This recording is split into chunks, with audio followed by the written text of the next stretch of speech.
오늘 함께 나누실 말씀은 창세기 7장 1절에서 9절 말씀으로 말씀 제목이 뭐죠? 시작. 구원의 크루즈. 좀 설레지 않으세요? 크루즈. 구원의 크루즈 말씀 나눠보겠습니다.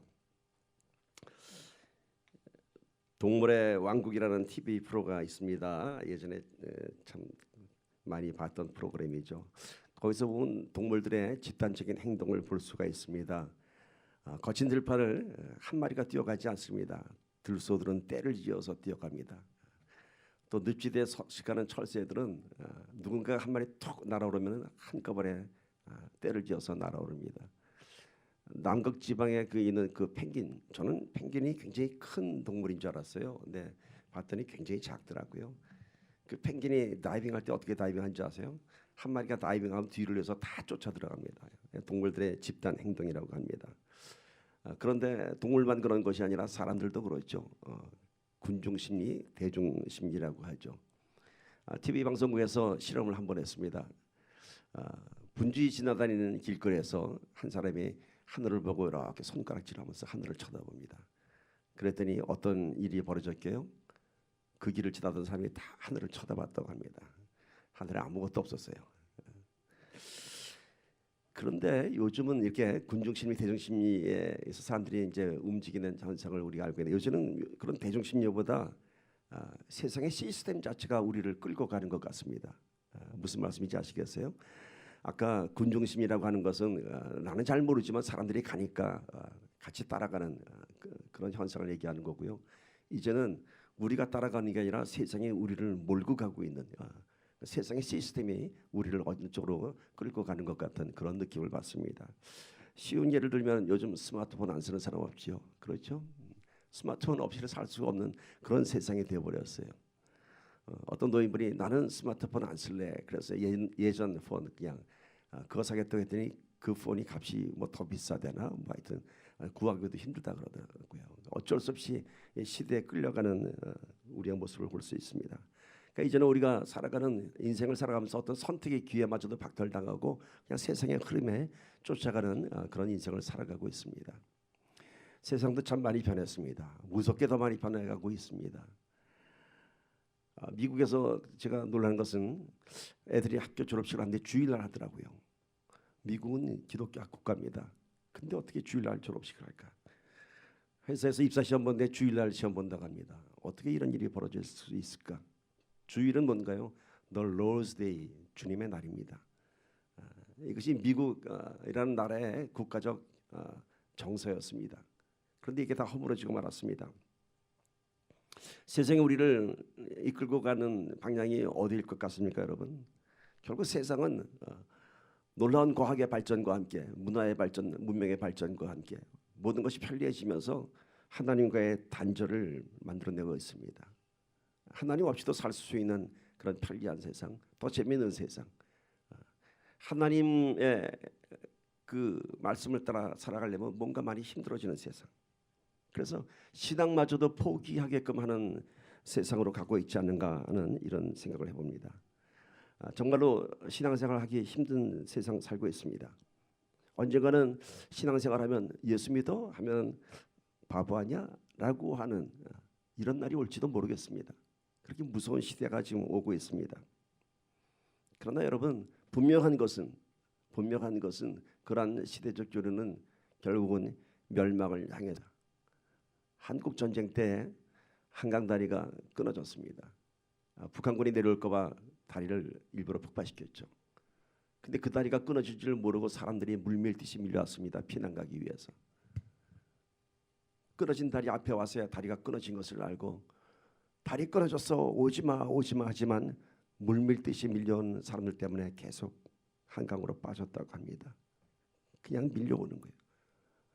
다리가 끊어졌다고 하는데도 앞에 떨어지는 걸 보면서도 끊어졌네 하면서도 자기도 떨어져가는 거예요.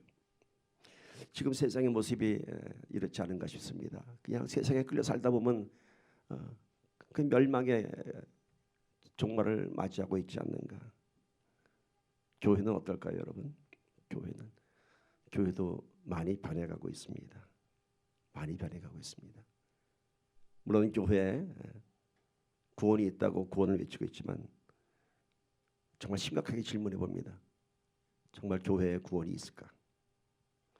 구원이 없는 종교인들만 만들어내는 교회가 얼마나 많을까 한번 걱정을 해봅니다. 이번 워싱턴 트레서스를 하면서 그 지역에 많은 목사님들과 대화를 나누었고 또 성도님들과도 많은 대화를 나누었습니다. 큰 교회는 큰 교회대로 어렵다고 하고 큰 교회대로 그 안에 많은 갈등과 분란이 있더라고요. 작은 교회는 작은 교회대로 참 존재하기 위한 그런 몸부림을 치고 있고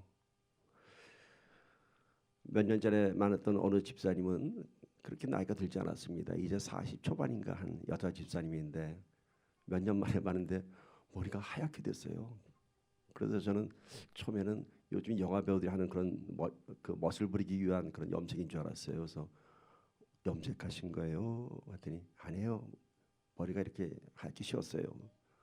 무슨 일이 있었길래 그래요? 하고 제가 그냥 웃으면서 물어봤더니 그 대답이 놀라웠습니다. 교회가 내 머리를 하얗게 했어요.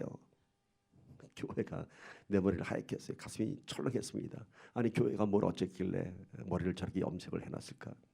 머리가 하얗게 새었다고 합니다. 나중에 그분한테 그 교회에 대한 형편을 들으니까 참 마음이 아팠습니다. 그리고 그분이 머리가 하얗게 생 것은 나름대로 그분은 교회를 사랑하는 마음으로 교회를 지키고자 했던 그런 참 몸부림을 볼 수 있었습니다. 그런데 제가 걱정스러운 것은 또 한 가지였습니다. 다들 힘들다고 하는데 뭐 때문에 힘든 것인가? 그 힘든 본질이 무엇인가? 그것이 저는 걱정스러웠습니다.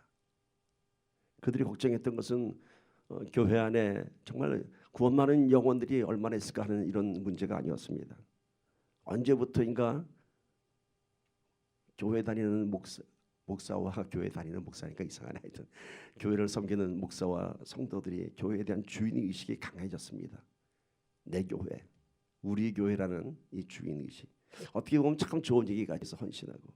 근데 그 안에 그 교회의 주인공이 바뀌어 있는 것을 볼 수 있습니다.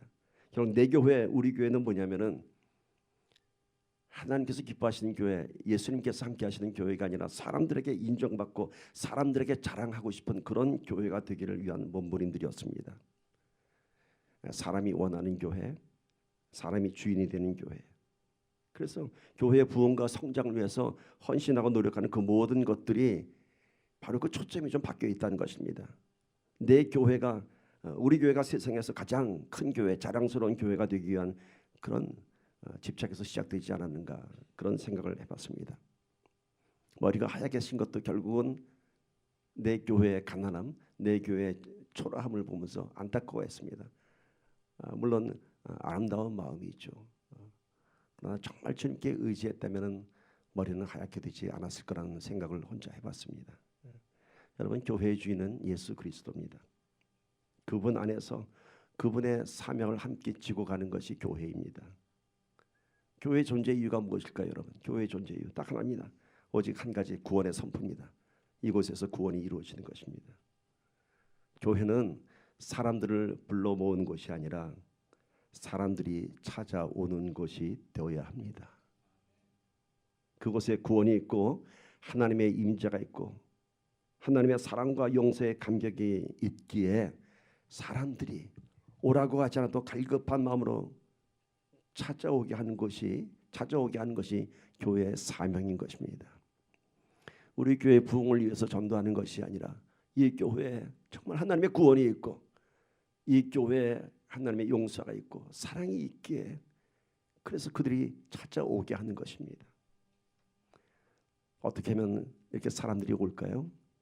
어떻게 하면 우리 교회에 이렇게 구원의 감격이 있고 우리 예배의 감격이 있고 이런 것을 어떻게 알려야 할까요? 알린다고 하면 올까요? 오늘 본문 말씀 봅시다. 한번 창세기 7장 1절에서 9절입니다.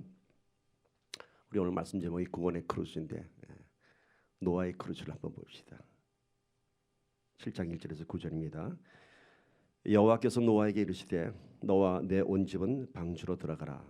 이 세대에서 내가 내 앞에 의로움을 내가 보았음이니라.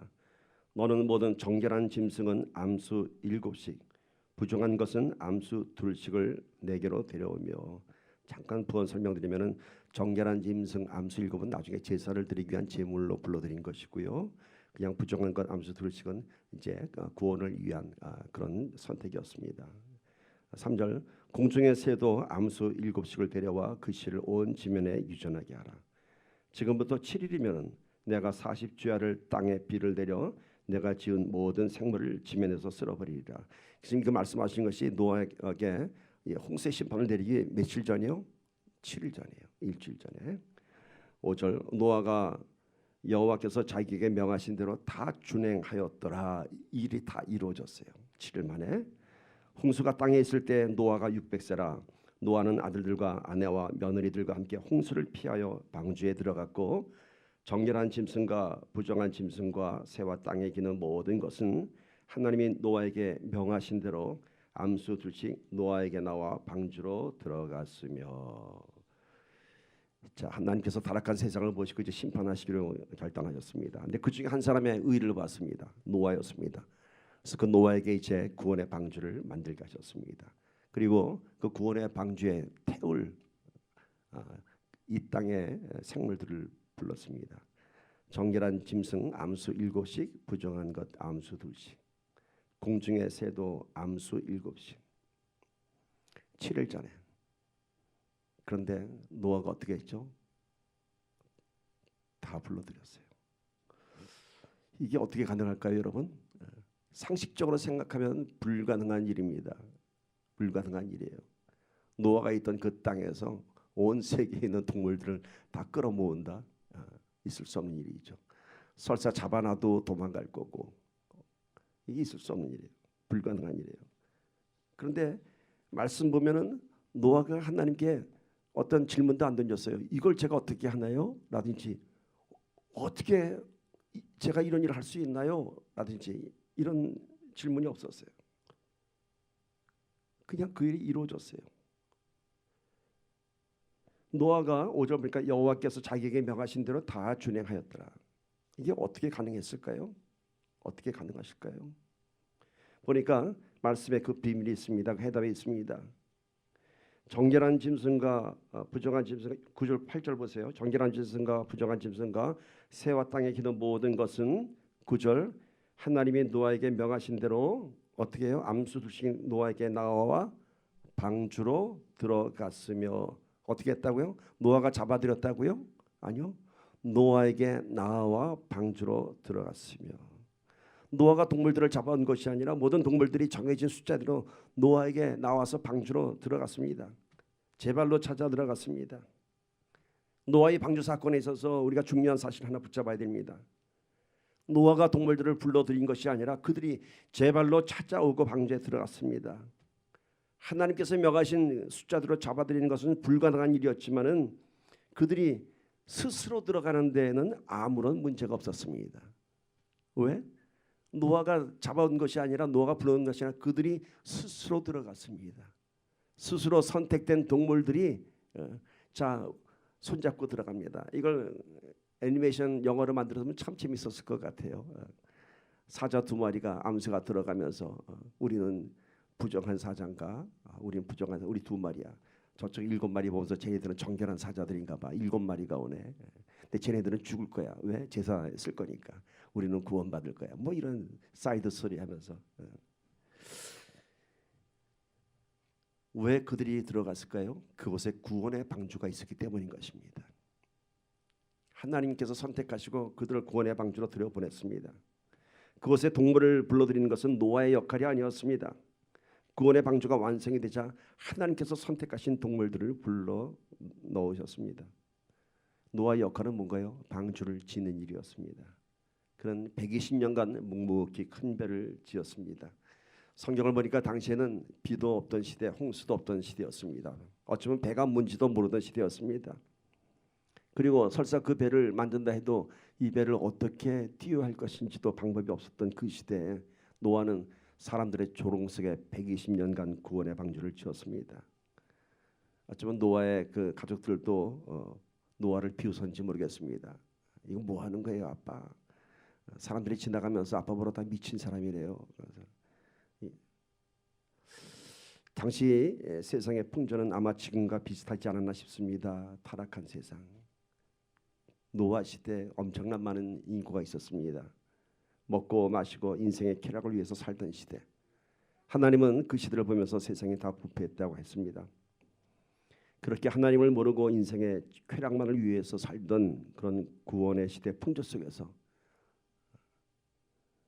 그런 시대 풍조 속에서 노아는 묵묵히 120년을 하나님의 명령에 순종해서 구원의 방주를 지었습니다. 한 사람을 통해서 죄가 들어왔던 것처럼 이제 한 사람을 통해서 세상의 구원의 방주가 만들어졌습니다. 노아는 예수님의 모형이었고 이제 이 시대는 교회가 예수님의 모형입니다. 이 마지막 때에 정말 급격히 어떤 종말로 향해가는 이 시대에 우리 은혜 안의 교회가 구원의 방주가 되기를 간절히 소망합니다. 여러분, 구원의 방주가 되면 사람들이 찾아옵니다. 그곳에 구원이 있기에, 그곳에 감격이 있기에. 우리가 불러 모아 드리는 교회가 아니라 사람들이 찾아오는 교회가 되기를 간절히 소망합니다. 그러면은 어떻게 우리 안에 은혜 안의 교회가 그런 구원의 방주가 될 수 있을까요? 여기서 이제 우리가 오해하지 말아야 할 부분이 있습니다. 사람들이 스스로 찾아오는 교회는 우리는 가만히 있는데 하나님께서 사람들을 보내시는 그런 교회가 아닙니다. 구원의 방주는 이미 완성되었습니다. 홍수의 심판 때는 노아의 방주가 구원의 방주였지만은 지금은 예수님의 십자가의 보혈이 온 세상의 구원의 방주인 것입니다. 우리가 해야 할 역할은 노아가 120년간 묵묵히 배를 지었던 것처럼 이제는 우리가 이 교회 안에서 그 구원의 방주 안에서 구원받은 성도로서의 그 감격을 세상에 전해야 합니다. 그래야지만이 사람들이 옵니다. 그곳에 구원이 있구나. 그곳에 감격이 있구나. 우리 은혜 안의 교회 성도들의 삶 속에 언제나 진정한 구원의 감격이 있고 구원을 이룬 믿음의 능력들이 여러분들의 삶 속에서 나타날 때 비로소 세상 사람들은 이곳이 구원의 방주임을 알게 될 것이고 우리의 입술이 아닌 우리의 삶의 모습을 통해서 그들이 스스로 찾아오게 될 것입니다. 전도는 입술이 아닙니다. 우리의 삶 속에서 구원받은 성도의 모습이 나타나야 됩니다. 그 감격과 기쁨이 나타나야 합니다. 노아는 120년간 배를 지었습니다. 성경은 우리에게 허락한 인생의 연수가 120년이라고 합니다. 많이 살면은 내 생명이 이 땅에서 다하는 날까지 묵묵히 신앙을 지키는 것이 우리의 역할입니다. 어쩌면 세상에 조롱이 있고 가족의 핍박이 있을지라도 내가 내 신앙을 지키는 한 내가 그들을 구원의 방주로 초대하는 하나님의 사명을 지키는 자가 될 것입니다.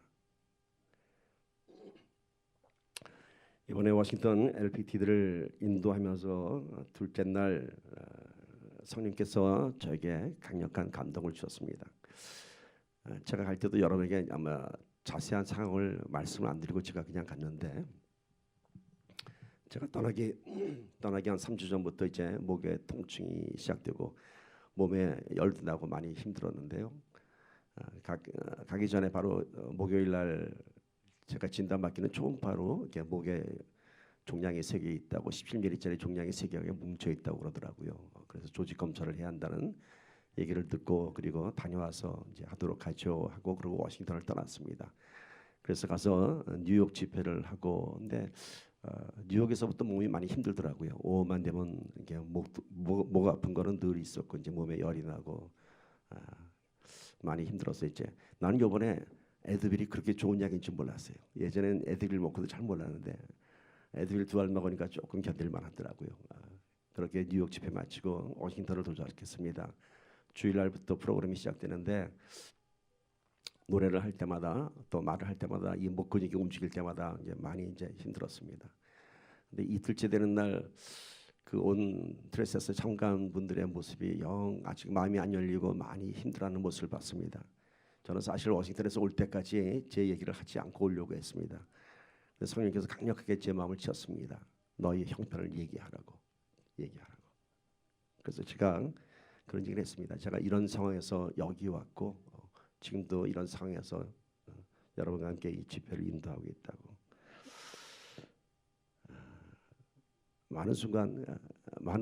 제가 그 고백을 하는 순간 많은 사람들이 고개를 숙이고 눈물을 흘렸습니다. 그러면서 그때부터 뭔가 영적인 분위기가 확 달라지는 것을 알 수 있었습니다. 그 프로그램을 마치고 내려왔는데 그 있던 모든 사람이 다 깜짝 놀랐죠. 저한테 이제 제가 그런 형편으로 왔다는 걸 놀라갖고 다들 제 주위로 몰려들면서 어떤 분은 기도해 주기도 하고 어떤 분은 손을 꼭 잡으면서 그냥 눈물만 흘리는 분이 있었고, 근데 우리 교회도 오셨던 어느 권사님이 아주 밝게 웃으면서 저한테 그런 얘기예요. 목사님, 우리하고 100살까지 건강하게 살아주세요 그러더라고요. 웃는 모습이 아주 밝았습니다. 근데 그분도 폐암 수술한 분이었고요. 또 그 말할 때 그 옆에는 바로 3주 전에 유방암 절개 수술을 하고 아직 옆에 고름 주머니를 차고 있는 그 권사님이 있는데, 그러고 올라와서 트레사스를 함께 경험했어요. 그러면서 그 이번 트레사스의 주제가 갑자기 바뀌었습니다. 죽으면 죽으리라. 죽으면 죽으리라.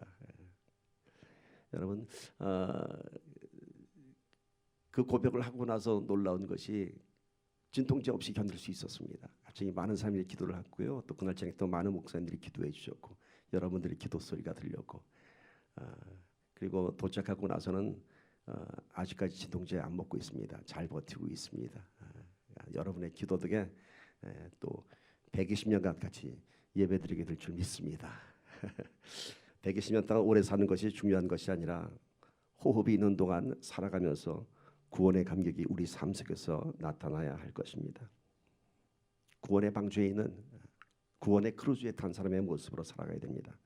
그러면 이 구원의 방주에 들어간 사람들의 모습이 어떤 모습일까요? 우리가 어떤 모습을 보여야지 사람들이 이곳에 구원을 얻기 위해 찾아올까요? 첫 번째는 기쁨이 있어야 됩니다. 우리 삶 속에 진정한 기쁨이 있어야 됩니다. 몇 년 전에 우리 노회에서 크루즈를 타고서 노회를 했습니다. 여러분 생각에 아니 목사님들이 무슨 크루즈를 타고 노회를 해 이러실지 모르겠지만 이유가 있습니다. 크루즈가 호텔 숙박비보다 훨씬 쌉니다. 그 많은 목사님들 호텔비하고 또 그 컨퍼런스룸 빌리고 식사하고 하는 가격보다는 단체로 크루즈를 타는 것이 3박 4일에 타는 것이 훨씬 싸다고 합니다. 그리고 두 번째, 목사님들 도망가지 못하게 꼼짝없이 배 안에 묶어놓을 수 있다고 합니다. 밖에서 하면 목사님이 또 뭐 밖에 갑자기 일이 있으면 나가기도 하고 그러니까 저는 그런 적은 없지만 제가 그래서 그때 크루즈를 타봤는데요. 크루즈 안에 타봤더니 그 분위기가 다르더라고요. 분위기가 왜? 놀려고 탔으니까. 뭐 흥청망청. 가만 보니까 크루즈 안에서 제일 우울한 사람들은 우리 목사들밖에 없더라고요. 크루즈 안에서 넥타이를 메고 오질 않나. 물론 이제 식사를 갈 때는 정장하는 날도 있긴 하지만 여러분 사람들도 크루즈를 타면 기뻐하는 거예요. Rejoice. 왜? 놀려고 왔으니까. 오늘 우리가 구원의 방주에 들어온 구원의 크루즈를 탄 사람들이면 우리 안에 당연한 기쁨이 있어야 됩니다. 근데 그 기쁨은 세상의 기쁨이 아니라 놀려가는 기쁨이 아니라 세상의 기쁨과 구별되는 그러한 것입니다. 세상의 기쁨은 그런 기쁨의 조건이 사라지면은 기쁨이 곧 슬픔으로 바뀌고 맙니다. 갖고 있던 물질이 없어지면은 그 기쁨이 사라지고요. 사랑하는 사람이 떠나면은 그 기쁨이 아픔이 되고요. 갖고 있던 명예가 날아가면은 그 마음이 더 초라해집니다. 그러나 믿음의 사람들, 구원받은 사람들이 누리는 기쁨은 영원한 것입니다. 영원한 것입니다. 그래서 말씀은 항상 기뻐하라고 합니다. 항상 기뻐하라고 합니다. 어떻게 항상 기뻐할 수 있는가? 세상 것이 아닌 주님 한 분만으로 항상 기뻐할 수 있는 것입니다. 설사 감당하기 어려운 고난의 시간이 있다 하더라도 주님이 계시기에 기뻐할 수 있습니다. 주님 안에서 해결받을 수 있기에 기뻐할 수 있는 것입니다. 요한복음 15장 11절 보세요. 내가 이것을 너희에게 이름은 내 기쁨이 너희 안에 있어 너희 기쁨을 충만하게 하려 함이라. 하나님 한 분 때문에 기뻐할 수 있는 것, 이것이 바로 구원의 크루즈에 들어간 사람들의 모습입니다. 나를 구원하신 그 주님이 지금 이 순간에도 나의 절망의 순간에도 나와 함께 하신다는 사실, 그것 때문에 기뻐하는 것입니다. 주께서 나를 붙잡고 있다는 사실. 여러분 번지 점프하는 사람들이 어떤 생각으로 하나요? 무섭긴 하지만 절대로 죽지 않는다는 그런 확신이 있잖아요. 매달린 줄이 나를 붙잡을 거라고. 그래서 떨어지면서도 으악 하면서 일단 뛰고 나면은 막 소리 지르잖아요. 막 재밌다고. 마찬가지입니다. 오늘 우리의 믿음도 인생에 추락하는 그 순간에 오히려 기뻐하십시오. 주께서 나를 붙잡고 계시기 때문입니다. 여기 크리스탈 처치의 로버트 실주 목사님이 그런 간증을 했어요. 주님께서 자기를 자꾸 절벽으로 밀어붙이셨다고 합니다. 더 뒤로 가, 더 뒤로 가. 마지막 한 발짝만 더 뛰면은 절벽에서 떨어지는데 그래도 가라고 주께서 말씀하셨습니다. 못 가고 있을 때 주께서 더 가라고. 그때 그 말씀에 순종해서 뒤로 떨어졌다고 합니다. 그런데 로버트 실주 목사가 얘기합니다. 자기는 그때 알았다고 합니다. 나에게 날개가 있다는 사실을. 이것은 이제 영적인 체험이죠. 그렇습니다. 우리는 떨어지고 나서야 주께서 나를 붙잡고 있다는 사실을 알게 될 것입니다. 그것이 믿음입니다. 믿음이 없기 때문에 안 떨어지려고 발버둥 치고 있고, 믿음이 없기 때문에 떨어지면 죽을 것 같은 두려움이 찾아오지만은 막상 떨어지면 주께서 우리를 건져 올리시고 우리를 붙잡아 주십니다. 그래서 세상에 살면서 늘 기뻐하십시오. 늘 기뻐하십시오. 그것이 구원의 감격의 사람들에게서 나오는 그런 영향력입니다. 그 영향력이 그들을 이쪽으로 불러들이는 것입니다. 왜요?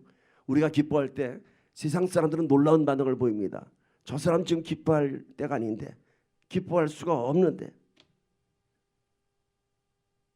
저 사람은 곧 이제 암 말기로 죽을 사람인데, 그런데 얼굴에 해가 빛나고 기뻐하고, 그때 사람들이 놀랍니다. 왜 기뻐할까? 저 기쁨의 의미가 무엇일까? 그러면서 그래요. 미친 거 아니야? 예수에 미쳤죠.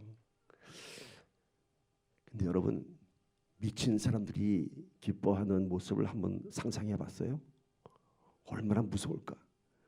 멀쩡한 사람이 웃는 게 아니라 크레이지한 정신병자가 싹 웃으면은 소름 끼칠 것 같아요. 그래서 그 영화 감독이 그러잖아요. 세상에서 가장 무서운 미소는 살인자의 미소라고. 그렇죠. 그게 가장 잔인한 모습이라고 합니다. 그러나 하나님을 믿는 믿음으로 기뻐하는 그 모습은요, 인생의 나락을 떨어지면서도 웃는 우리의 그 모습은, 그 기뻐하는 모습은 미친 모습이 아니에요. 사람들에게 공포를 주는 것이 아니라 내가 왜 기뻐하는지 그 이유를 전하는 것입니다. 내가 찾은 교회가 바로 구원의 방주이고 내가 찾은 주님이 바로 나를 살리실 것이라는 그 고백을 하는 것입니다. 그래서 우리가 기뻐할 때 우리 안에 그 기쁨 안에 메시지가 전달되는 것입니다. 이 교회 안에 그런 기쁨이 늘 충만하기를 간절히 소망합니다. 두 번째는요, 평강이 있어야 됩니다. 크루즈에 그 배를 탄 사람들은요, 풍랑이로도 무섭지 않아요. 배가 워낙 크니까 아무리 파도가 세고 뭐 풍랑이라도 배가 뭐 움직이지도 않아요. 그러니까 두려움이 없죠. 마찬가지죠. 오늘 우리 구원의 크루즈를 탄 믿음의 사람들은 세상에 어떤 풍랑이라도 두려워하지 않을 것입니다. 그것이 바로 구원받은 사람의 두 번째 모습인 평강입니다. 평강. 세상에 살 때는 다 모든 것이 근심이고 염려입니다. 문제가 끊이지 않은 삶 속에서 우리는 늘 염려하고 근심할 수밖에 없습니다. 그래서 늘 우리는 기도할 때 또 그 염려를 위해서 내 삶의 문제를 놓고 기도하고 있습니다. 그것이 우리 기도의 거의 전부인지도 모르겠습니다. 그러나 정말 구원을 경험한 사람은, 내가 떨어질 때 주께서 나를 붙잡은 그 기쁨을 알고 있는 사람은 염려와 근심이 없습니다. 염려와 근심은 결국 불신의 열매입니다. 믿음이 없기 때문에 염려하는 것입니다.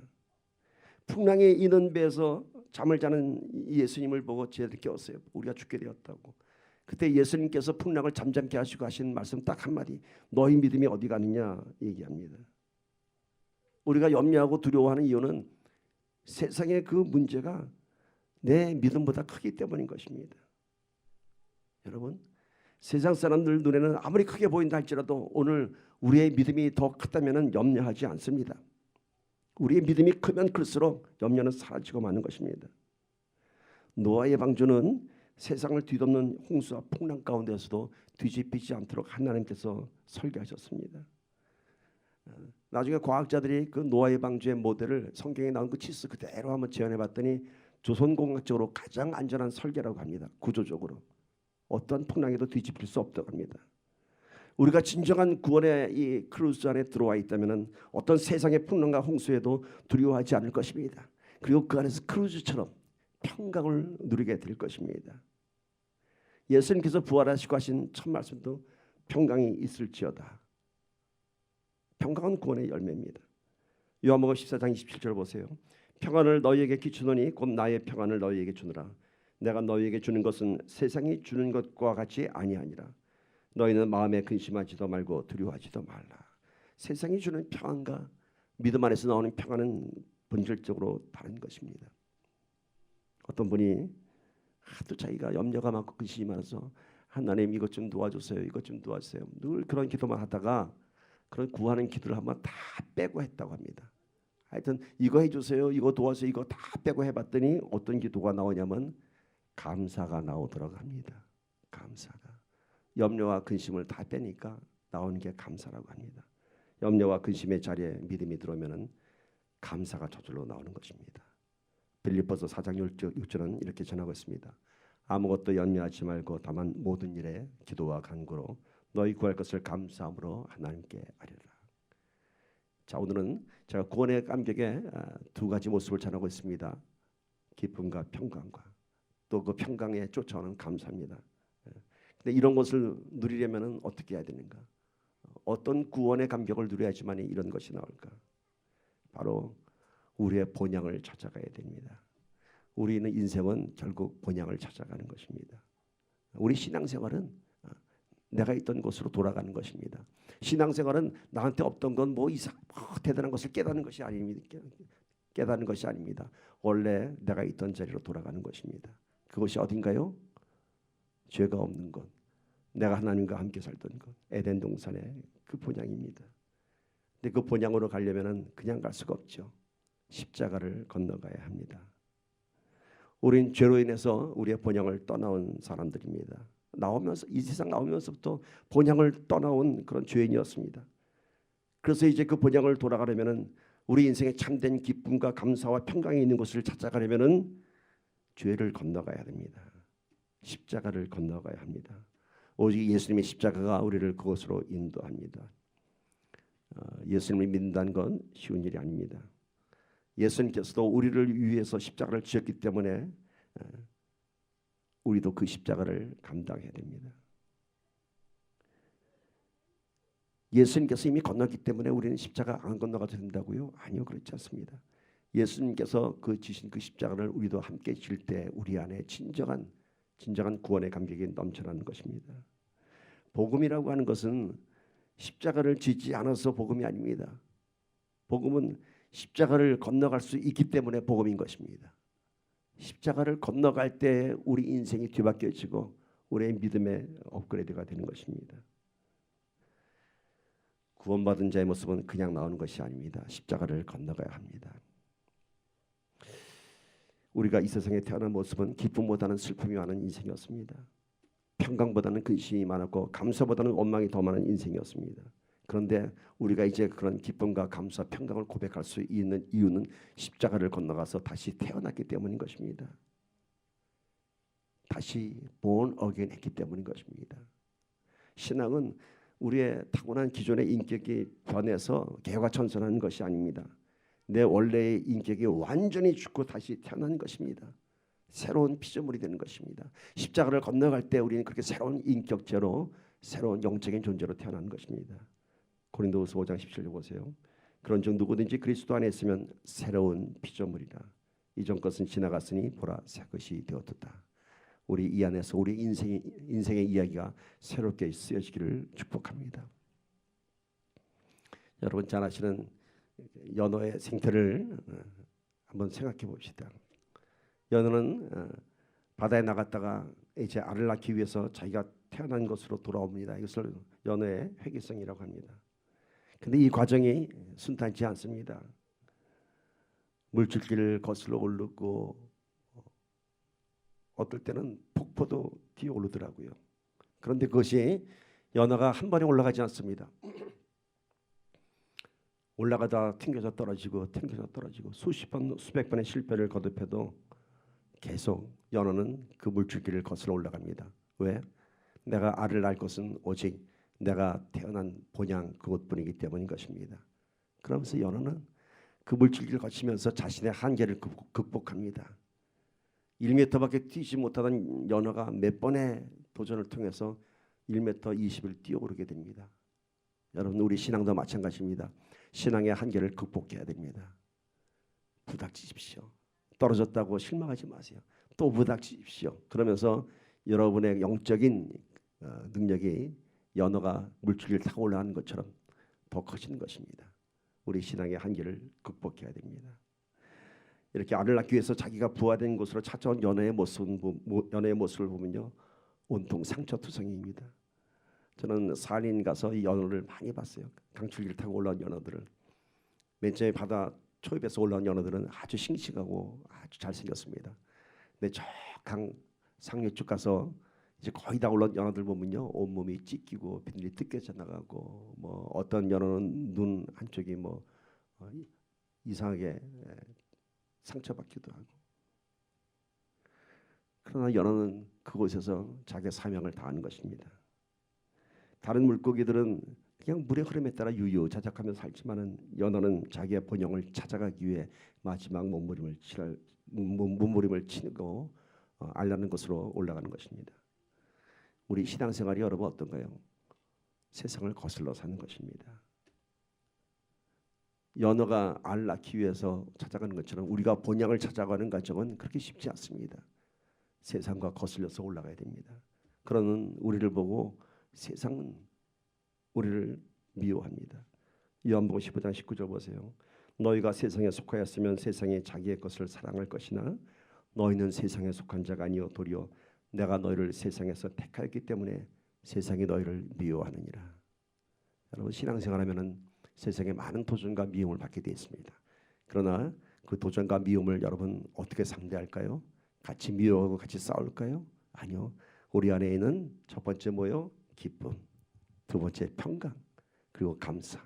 그걸로 세상을 대적해서 이겨야 할 것입니다. 연어의 상처처럼 우리는 세상을 거슬러 살면서 많은 아픔과 상처들이 있을 것입니다. 그러나 그것은 영광의 상처고 구원을 이루는 상처입니다. 이제 우리 삶에 십자가의 흔적이 나타나야 합니다.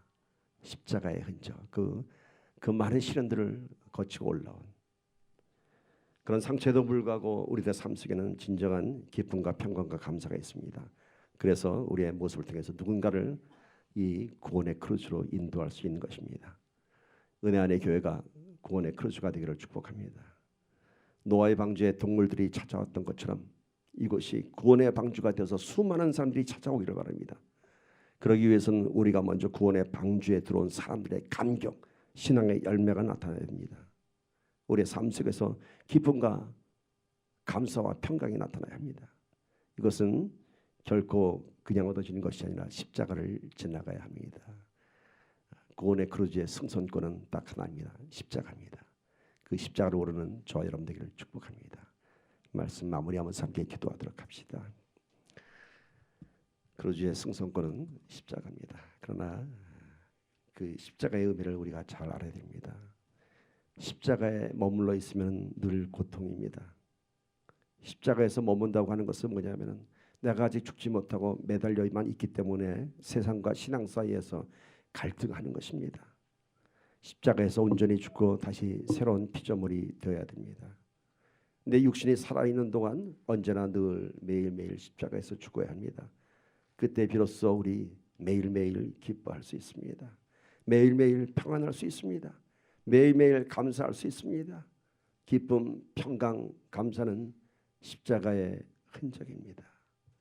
구원의 크루즈, 은혜 안의 교회가 구원의 크루즈가 되기를 간절히 소망합니다. 그 안에 구원의 감격이 있고 기쁨과 평강과 감사가 넘치는 신앙의 크루즈, 내가 경험한 그 구원의 크루즈를 많은 사람들에게 전하는 은혜 안의 교회 저와 여러분이 되기를 주님의 이름으로 간절히 축원합니다. 우리 함께 기도합시다.